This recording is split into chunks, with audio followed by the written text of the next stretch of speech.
تاکہ یہودی فوراً کان کھڑے نہ ہو جائیں ان کے، اور جڑ کاٹنے پر ابھی فوراً نہ تل جائے، because we had to gain time, ہمیں وقت چاہیے تھا ابھی اپنا آفینسو لانچ کرنے کے. میں لفظ جان بوجھ کر استعمال کر رہا ہوں اس لیے کہ اس کے بعد جو اصل میں ہے وہ آفینسو ہوا حضور کی طرف سے.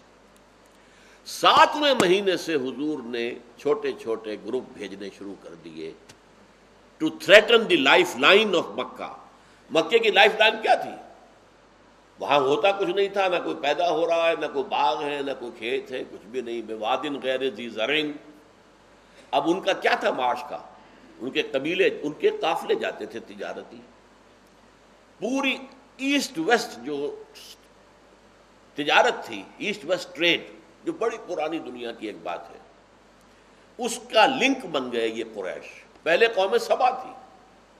اس کا مطلب سمجھ لیجئے کہ فار ایسٹ سے، ہندوستان سے سارا مال تجارت جو ہے وہ یمن کے ساحل پر آ گیا. نہر سویس تو تھی نہیں، کیسے یورپ جائیں؟ یورپ جانے کے لیے تو پھر جو ہے وہ راستہ بھی معلوم نہیں تھا.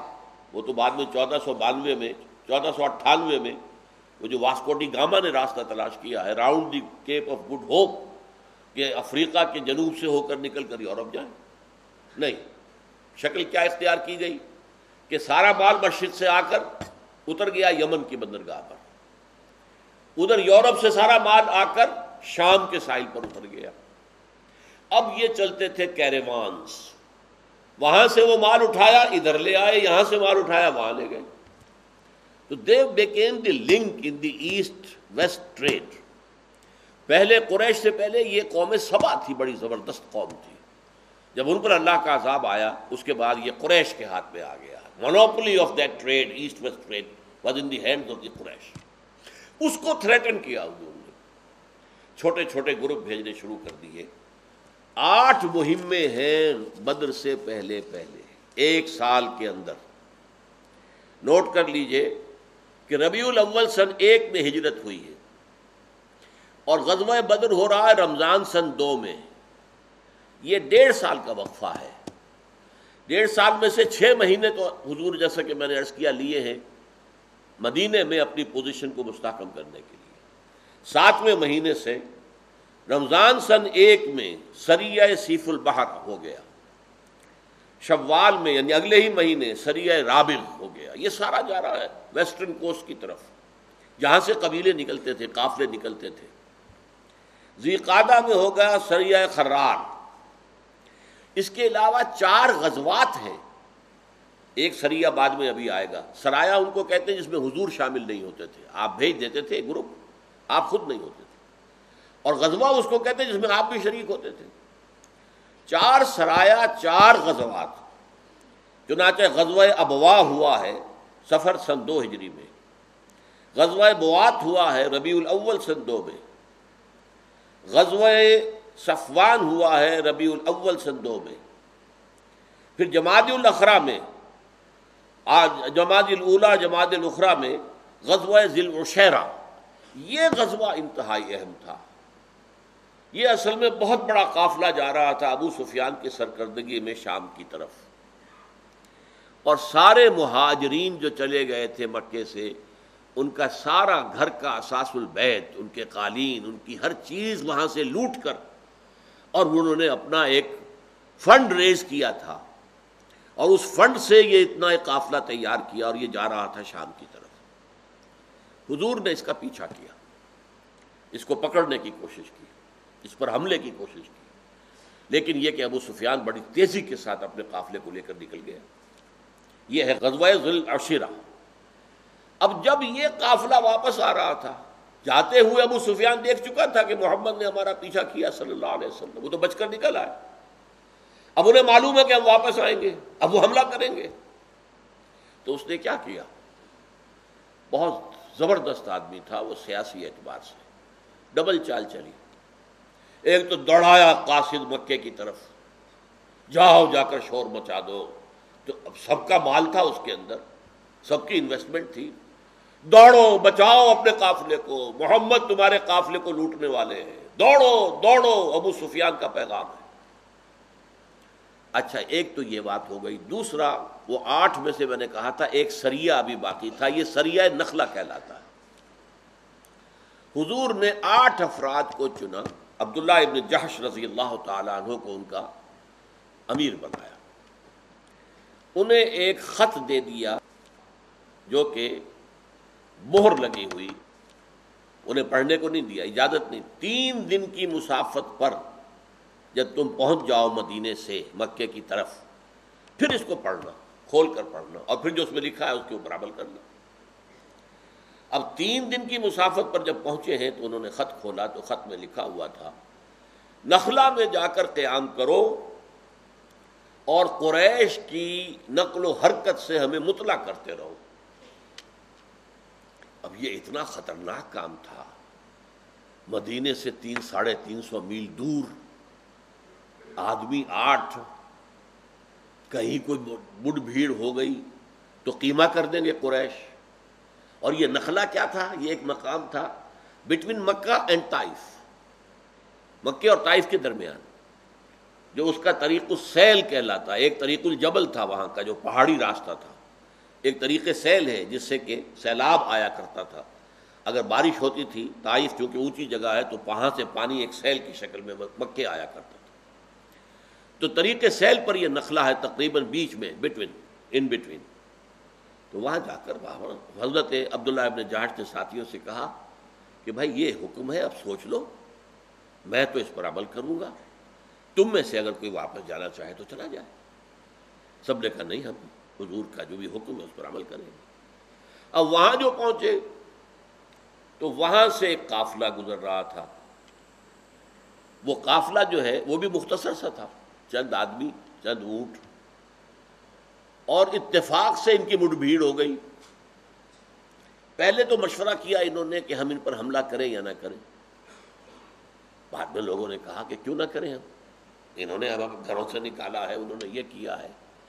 بہرحال انہوں نے کوئی تیر چلائے، ان میں سے ایک آدمی مر گیا، 2 کو یہ قیدی بنا کر لے آئے، اور وہ اونٹ کے اوپر جو سامان تجارت دادا ہوا تھا وہ بھی لے کر آ گئے۔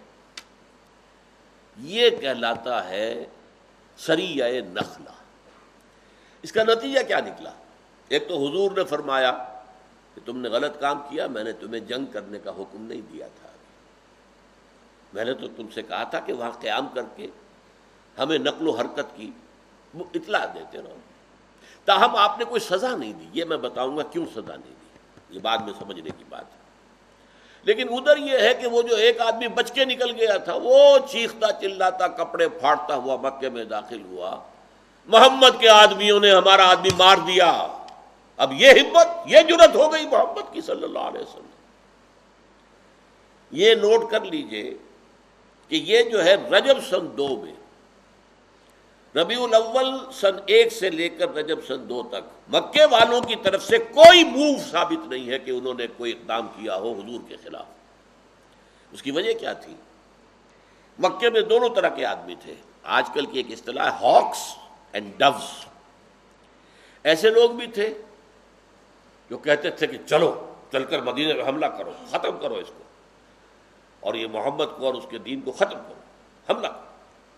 ابو جہل ان کا سردار تھا، عقبہ ابن ابی معیط اس کا ساتھی تھا، اور کچھ لوگ تھے ان میں شریف النفس، حکیم بن حزام جو بعد میں ایمان بھی لے آئے، حضرت خدیجہ کے رشتہ داروں میں سے تھے، اور عتبہ ابن ربیعہ بزرگ آدمی تھا۔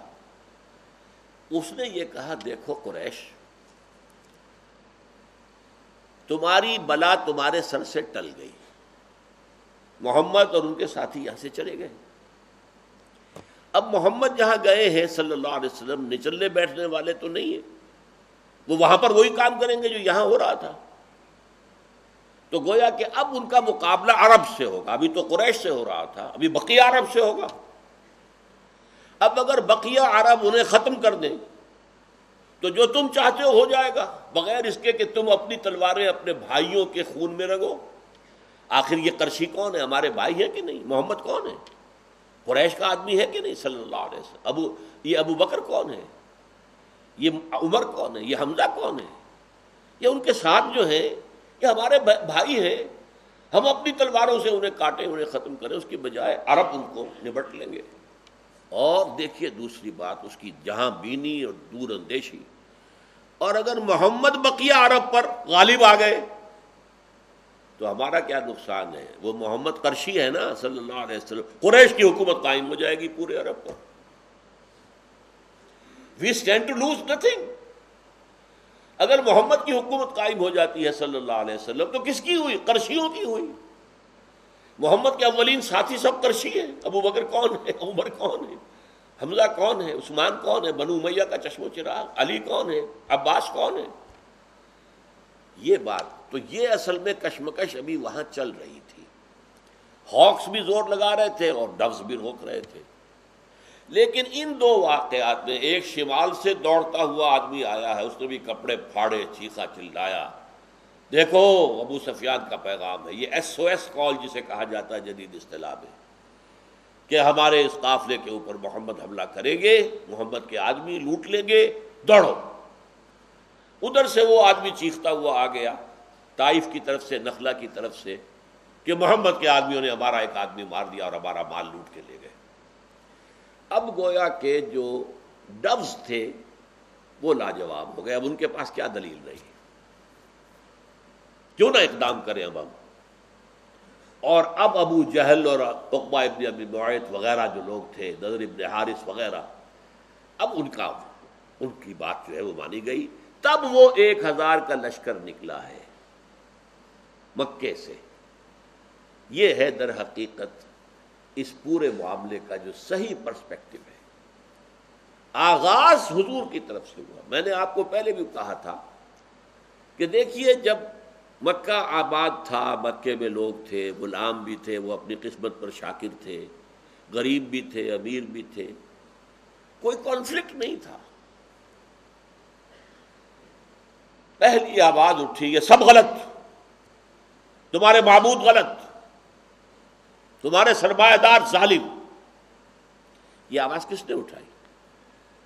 حضور نے. چھیڑا کس نے؟ کانفلکٹ کس نے شروع کیا؟ پانی کا ایک تالاب ہو, پانی کھڑا ہوا ہے, آپ نے اس میں پتھر مارا, لہریں اٹھیں گی نا اب آخر. لیکن کس نے کیا؟ یہ آپ نے کیا. ان کا رد عمل تھا کہ پہلے انہوں نے کہا پاگل ہیں, بس ایسے ہی ہیں, مجنون ہیں, دماغ خراب ہوا ہے, کچھ دن میں سمجھ جائیں گے, سمجھ جائیں گے سب. اور جو اس کے بعد دیکھا نہیں, انہیں مارو, انہیں پیٹو, انہیں بھوکا رکھو, انہیں جکڑ کر رکھو کہ شاید دن میں تارے نظر آ جائیں. یہ سارا ان کا رد عمل تھا. لیکن شروع کس نے کیا تھا؟ محمد الرسول اللہ. اسی طرح محمد کا مقصد تھا اللہ کے دین کو غالب کرنا. وہ مدینے میں جا کر ٹھنڈی چھاؤں میں بیٹھ کے آرام کرنے کے لیے تو نہیں گئے تھے. ہز مشن, جس کے مشن میں سب سے پہلا معاملہ یہ تھا کہ وہ جو مرکز توحید, جس کو مرکز شرک بنا دیا گیا ہے, اسے واگزار کیا جائے, اسے اثر مرکز توحید بنایا جائے. ابراہیم اور اسماعیل نے جس کام کے لیے یہ گھر تعمیر کیا تھا, وہی گھر جو ہے اسی مقصد کے لیے اس کو خاص کیا جائے. اور چونکہ قریش پورے عرب کے اندر, چاہے وہاں کوئی فارمل حکومت نہیں تھی عرب کی, کوئی فارمل بادشاہ نہیں تھا, کچھ نہیں تھا, فارمل کوئی آرمی نہیں تھی, لیکن قریش کو پورے جزیرہ نما عرب میں سربراہی حاصل تھی. ان کے قافلوں پر کوئی حملہ نہیں کر سکتا تھا, کسی اور کا قافلہ بچ کر نہیں نکل سکتا تھا. کیوں ان کے قافلوں پر حملہ نہیں کر سکتے تھے؟ اس لیے کہ ان کے پاس بت رکھے ہوئے تھے, ان کے وہ کسٹوڈین تھے بتوں کے. گویا کہ ان کے خدا جو ہیں وہ ان کے پاس ہاسٹیجز تھے, وہ ان کا بت اٹھا کے پھینک دیں گے. تمام قبیلوں کے بت وہاں رکھے ہوئے تھے. وہ حج کے موقع پر آتے تھے, اپنے اپنے بتوں کی زیارت کرتے تھے, چڑھاوے چڑھاتے تھے. وہ چڑھاوے بھی انہی کو ملتے تھے نا قریش کو. داتا صاحب پہ جا کے چڑھاوا جو جاتا ہے ان کے مجاوروں کو جایا کرتا تھا نا. اب بھی یہ ہے کہ کچھ مجاوروں کو جاتا ہے, کچھ وہ حکومت نے تھوڑا سا کنٹرول کیا ہوا ہے, ورنہ جہاں جو کچھ ہوتا ہے مجاوروں. یہ مجاور تھے اس بیت اللہ کے جس میں کہ سب بت رکھے ہوئے تھے. لہذا ان کا سارا مفاد پورے عرب پر چھایا ہوا. کوئی عرب قبیلہ ان کے قافلے پر حملہ نہیں کر سکتا. اور پھر یہ کہ چونکہ انہیں مذہبی سیادت حاصل تھی, خانہ کعبہ جو ان کا سب کا مرکز تھا اس کے متولی یہ تھے, لہذا انہیں جو حیثیت حاصل تھی. اب جب تک اس طاقت کو توڑا نہ جاتا, اسلام کے غلبے کا کوئی امکان تھا ہی نہیں. اسلام کے غلبے کے لیے پہلی ضرورت یہ تھی کہ قریش کی طاقت کو توڑا جائے، لہذا حضور نے آفینسو اختیار کیا ہے